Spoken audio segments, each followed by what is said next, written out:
Avatar: Last Airbender, episode 8 of season 2, right? Yeah, something like that. Zuko alone, this episode. Oof. This episode is really good. And I think what's great about this special, or not this, sorry, not special, this episode, is this is the episode, one of the few episodes that doesn't have any of our main Avatar gang in it. It is just Zuko. And it's really solid.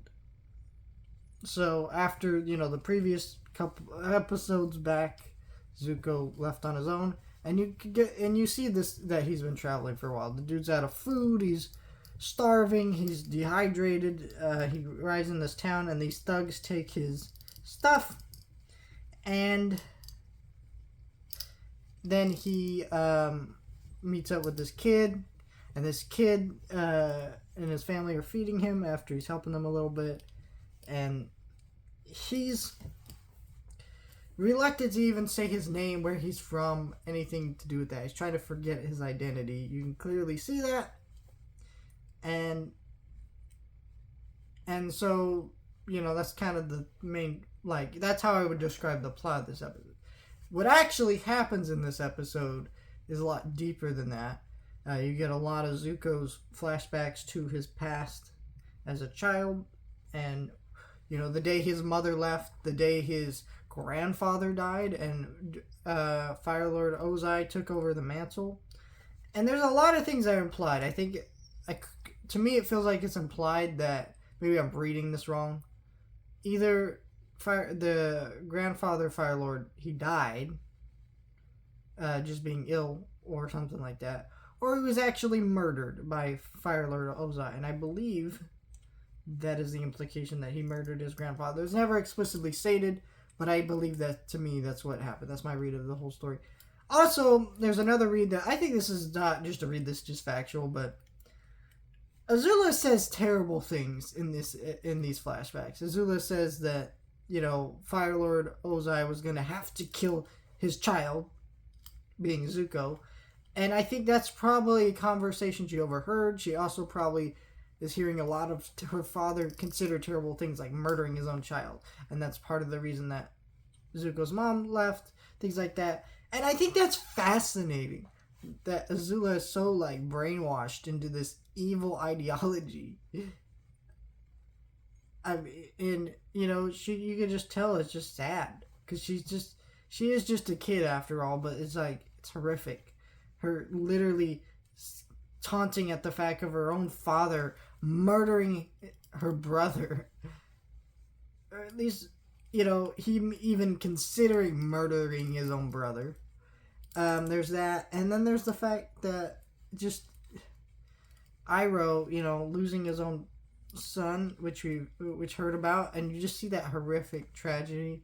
I mean, we see more of it later in the season, but just hearing about it is just awful. And you see how different Iroh was. He still was kind of the goofy Iroh. He loved tea. He loved seeing other cultures, but he was still ready to tear down this Earth Kingdom until his own son died.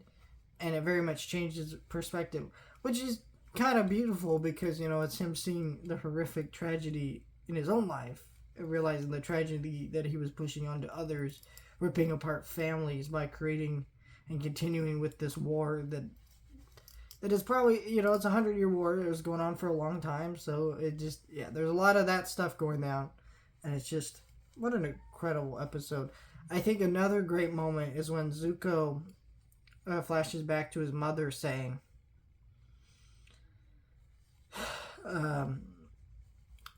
never forget who you are, or something like that, and then Zuko takes that and yells it to these soldiers and reveals that he's son of the Fire Lord, and he is a firebender. Now everyone in this village is turned upon him. There are people calling him a disgrace, because that's what the Fire Nation labels him as. And then the actual people he was helping, they want nothing to do with him, because they lost their brother or their child in this instance to this tragedy of war. And so, it's just the horrific lesson Zuko must learn. Just so much there. And another great moment is when Zuko's flashing back to that moment where he's being told by Azula that her father, well, his father is considering murdering him. And he's whispering to himself, Azula always lies. Azula always lies. And then in the future, he's doing it too, which just shows that he probably is still thinking about that trauma, and just still wondering, did my father really even consider just effing murdering me? Yeah, there's just a lot here. It's a really solid episode with just so much layers and just details that you could just read into for hours. It's just beautiful. It's a wonderful episode. It's one of the best episodes of the show. It's heartbreaking, and things like that. I don't know, but you let me know all your thoughts. Like, share, and subscribe. Thank you guys for watching.